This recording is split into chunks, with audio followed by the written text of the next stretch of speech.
Assalamu alaikum, dear viewers. I am Dr. Muhammad Atikur Rahman, Assistant Professor, Anatomy Department, Ad-Din Akiz Medical College, Khulna. Today, I will discuss about pituitary gland. The pituitary gland or hypophysis cerebri is an important endocrine gland. It is an ovoid neuroglandular body suspended from the floor of the third ventricle by a stalk known as infundibulum. Now, measurements of pituitary gland. Breadth is 12 mm, length is 8 mm, and weight is 500 mg. Location of the pituitary gland. Pituitary gland is located in the hypophyseal fossa of the sella turcica of the body of the sphenoid.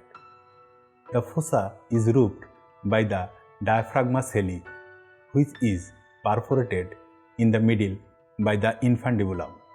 The diaphragma celli is a fold of meningeal layer of cranial dura mater.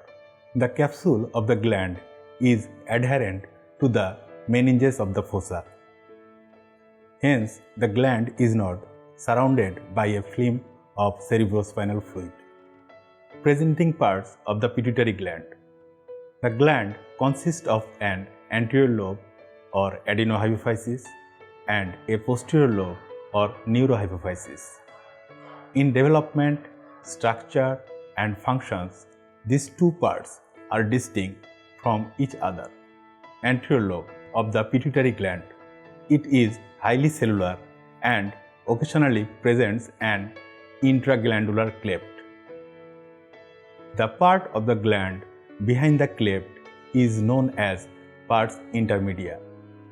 The part extending upward along the infundibulum is known as pars tuberalis. The rest of the gland in front of the cleft is called pars distalis. Posterior lobe or neurohypophysis consists of three parts. Number 1, medial eminence of the tuber cinereum. Number 2, infundibulum. And number 3, pars nervosa. Relations of the pituitary gland. In front, anterior intercavernous sinus. Behind, posterior intercavernous sinus. On each side of the pituitary gland, cavernous sinus. Above, optic chiasma separated by diaphragma celli. Below, sphenoidal air sinus with thin bony plate of the hypophyseal fossa intervening. Microanatomy of the pituitary gland. Anterior lobe. The parenchyma of anterior lobe consists of irregular clusters of epithelial cells supported by reticular fibers and permeated by sinusoids and fenestrated capillary plexus. The cells consist of two types, chromophores and chromophils. Chromophores include 50% of the cells presenting agranular cytoplasm.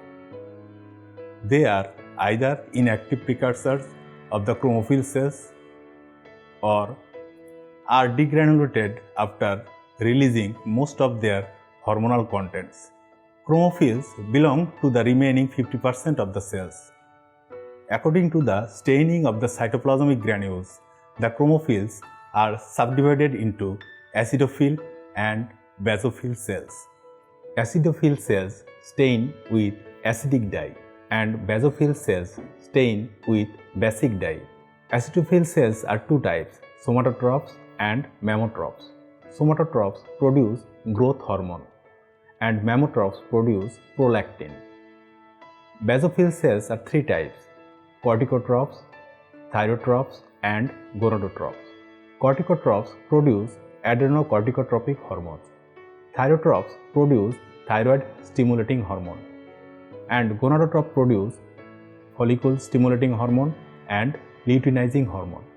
Posterior lobe or neurohypophysis. It consists of unmyelinated nerve fibers, fenestrated plexus of blood capillaries, and some special type of neuroglial cells known as pituocytes. The nerve fibers present knob-like terminals, the herring bodies, which contain membrane-bound secretory vesicles. These secretory vesicles contain ADH and oxytocin. Now, artery supply of the pituitary gland. Pituitary gland is supplied by superior hypophyseal artery and inferior hypophyseal artery. Both are branch of internal carotid artery. Superior hypophyseal artery supply the pars tuberalis, medial eminence and infundibulum. Superior hypophyseal artery give rise to fenestrated capillaries, which is known as the primary capillary plexus.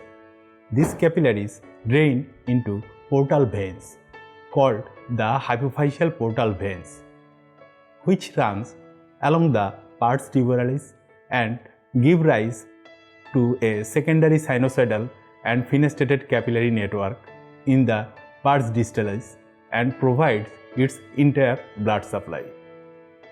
This capillary network is known as the secondary capillary plexus.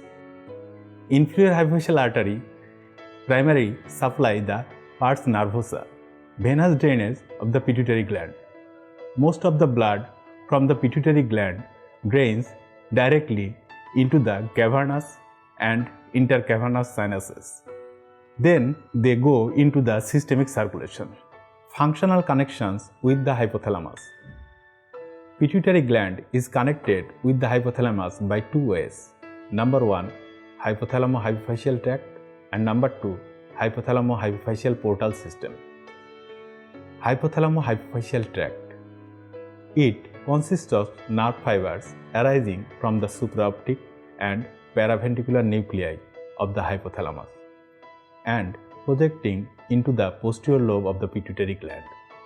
The antidiuretic hormone and oxytocin produced in the supraoptic and paraventricular nuclei are transported by the nerve fibers of the tract and stored in the nerve terminals of these fibers in the posterior lobe.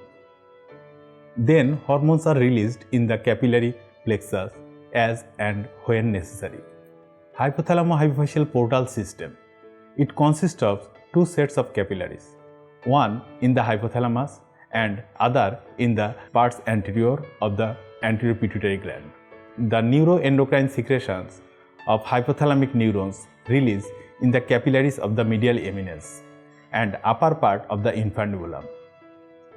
These are carried by the portal system to pars anterior and regulate its activities by means of releasing or inhibiting hormones. Development of the pituitary gland.